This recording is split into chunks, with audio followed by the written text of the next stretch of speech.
जवाब देने को भी तैयार हैं। मैं माननीय मंत्री जी से आग्रह करूँ। दादा मुझे बोलने के कहा है। ओ दादा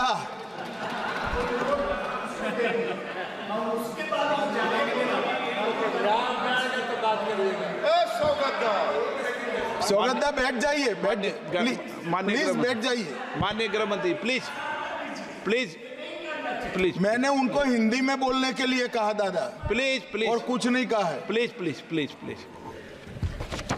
माननीय अध्यक्ष जी, कल भी और आज भी मेरे साथी नित्यानंद राय जी ने गृह विभाग की ओर से एक अधिकृत लिखित स्थिति के बारे में ब्यौरा इस सदन के पटल पर रखा है, परंतु आज डिस्कशन में कुछ मुद्दे खड़े हुए हैं। उसका मेरे पास जो सूचनाएं हैं, इंफॉर्मेशन है, वो सदन को और सदन के माध्यम से पूरे देश को साझा करने के लिए मैं आपकी अनुमति से खड़ा हुआ हूं। मान्यवर, सबसे पहले तो मैं एक दुखद आपदा में जिन जिन लोगों ने अपने स्वजन गंवाए हैं, जो लोग अभी लापता है, जबरदस्त ट्रॉमा में जी रहे हैं, और जो इंजर्ड हुए हैं, वो सभी के प्रति मैं हृदय से मेरी संवेदना व्यक्त करना चाहता हूं।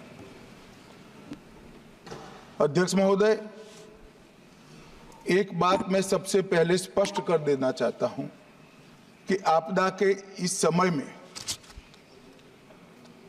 चाहे भारत सरकार हो, चाहे पॉलिटिकल पार्टीज हो, समय है केरल की सरकार और केरल की जनता और विशेषकर वायनाड के लोगों के साथ चट्टान की तरह खड़ा रहने का, और इसमें नरेंद्र मोदी सरकार कटिबद्ध है। और मैं इस सदन के माध्यम से केरल की जनता और वायनाड की जनता से कहना चाहता हूं कि हर संभव मदद और हर संभव प्रयास भारत सरकार की ओर से बचाने के लिए, रिलीफ के लिए और रिहैबिलिटेशन के लिए किया जाएगा। मान्यवर, जब वेणुगोपाल जी ने बात शुरू की तब मेरा राज्यसभा में कोटेशन था, वो यहाँ रखा हूँ। उन्होंने कोट कहा कि मैंने राज्यसभा में ऐसा कहा। फिर उन्होंने कहा अर्ली वार्निंग सिस्टम इस देश में होनी चाहिए। मैं सिर्फ आपके माध्यम से पूरे देश की जनता को बताना चाहता हूँ, इस देश में दुनिया के सबसे आधुनिक अर्ली वार्निंग सिस्टम यहां स्थापित किए गए हैं 2014 के बाद। मान्यवर, दुनिया में बहुत कम देश है जो 7 दिन पहले आपदा का आकलन सार्वजनिक करते हैं, पूर्वानुमान सार्वजनिक करते हैं। भारत वो चंद 4-5 देशों में है जो 7 दिन के पहले पूर्वानुमान साझा करता है। कई सारे देश, ज्यादातर देश, मोर देन 90% देश 3 दिन के पूर्व में ये आकलन को साझा नहीं कर सकते हैं। हम 7 दिन पूर्व 2023 से सारे आकलन देश की जनता और देश की राज्य सरकार के लिए साझा करते हैं। साइक्लोन का भी अर्ली वार्निंग सिस्टम है, कोल्ड वेव का भी है, हीट वेव का भी है, बिजली का भी है, सुनामी का भी है, अर्थक्वेक का भी जितनी पॉसिबिलिटी है उतना है, फ्लड्स का है, भूस्खलन का है। कई प्रकार के अर्ली वार्निंग सिस्टम 323 करोड़ और 2000 करोड़ कुल मिलाकर 2300 करोड़ के खर्चे से देश की जनता की सुरक्षा के लिए एस्टैब्लिश किए गए हैं। फिर बशीर साहब ने कहा तो क्या हुआ? मान्यवर, जब तक हम डिजास्टर मैनेजमेंट का सवाल है और लोगों को बचाने का सवाल है, मैं कह सकता हूं 2014 के पहले इस देश में आपदा का रिस्पॉन्स करने का एक ही तरीका था, एक ही डायमेंशन था, वो बचाव का। मतलब रिलीफ एंड रिहेबिलिटेशन।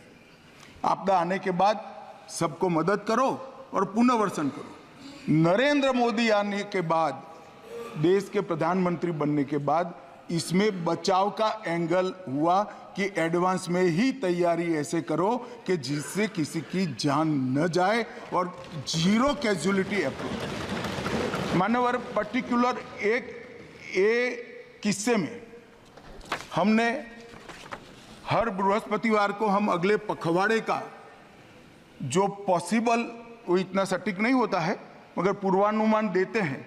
18 जुलाई को ही पूर्वानुमान दिया था कि केरल के पश्चिम तट के क्षेत्र में सामान्य से ज़्यादा वर्षा होगी।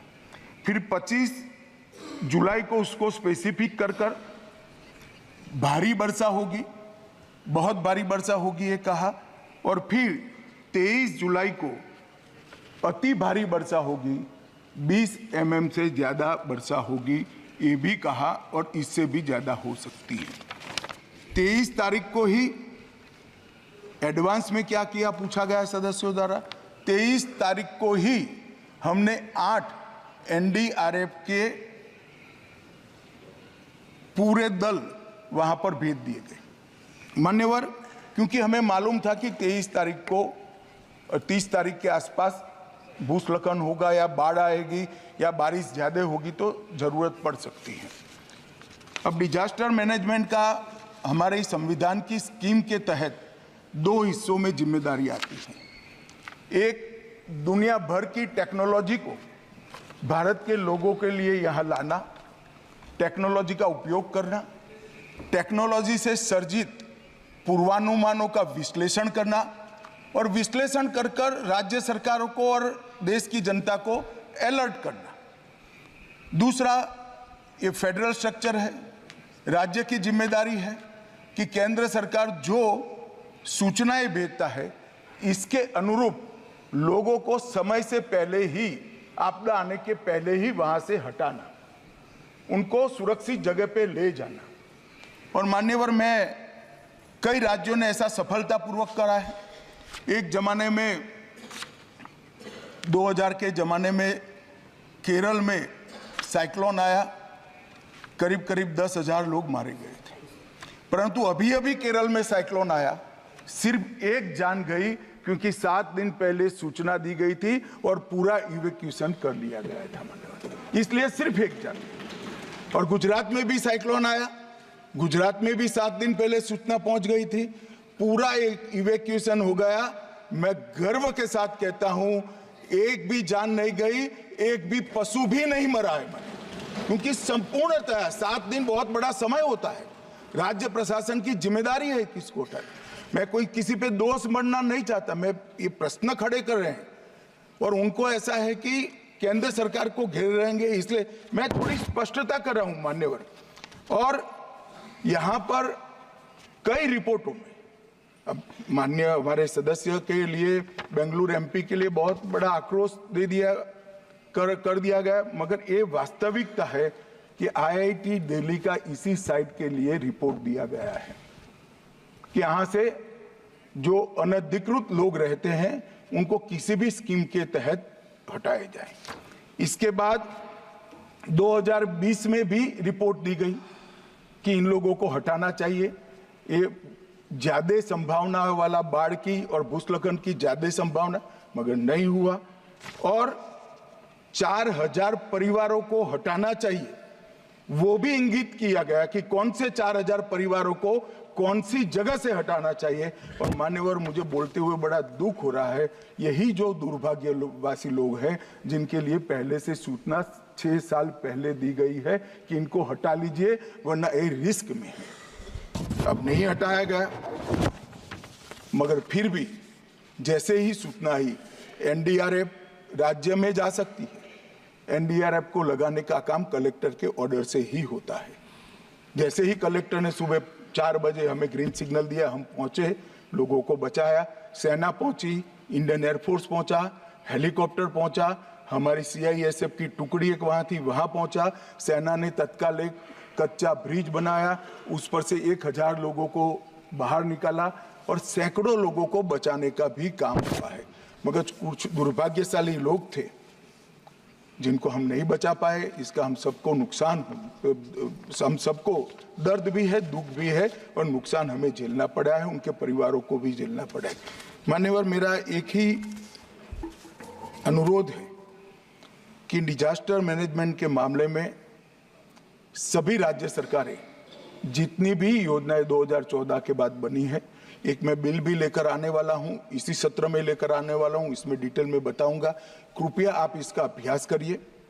इसकी अर्ली वार्निंग सिस्टम को, कभी कभार वो गलत भी हो सकता है, परंतु फिर भी किसी को हटाने में कोई नुकसान नहीं हटाया और बाढ़ आ गई या भूस्खलन हो गया तो मारे जाते हैं। इसको गंभीरता से लेना चाहिए और स्फूर्ति के साथ इसको करना चाहिए। जहां तक स्फूर्ति का सवाल है, भारत सरकार ने बचाव कार्य में कोई कसर नहीं छोड़ी है। हमारा हर वर्टिकल जो बचाव के लिए बना है, हर वर्टिकल आज वहां मौजूद है, दिन रात काम कर रहे हैं। प्रधानमंत्री जी स्वयं कंट्रोल रूम से सीधी जानकारी दे रहे हैं, मेरा कार्यालय और मैं भी ले रहे हैं। नित्यानंद राय जी हर रोज 4 घंटे वहां पर कंट्रोल रूम में खुद मेरे MOS बैठ रहे हैं और इसका मॉनिटरिंग कर रहे हैं। मैं इतना केरल की जनता को जरूर आश्वस्त करना चाहता हूं कि रिलीफ और रिहेबिलिटेशन के लिए हम कोई कसर नहीं छोड़ेंगे। भारत सरकार इस संकट की घड़ी में केरल सरकार के साथ चट्टान की तरह खड़ी।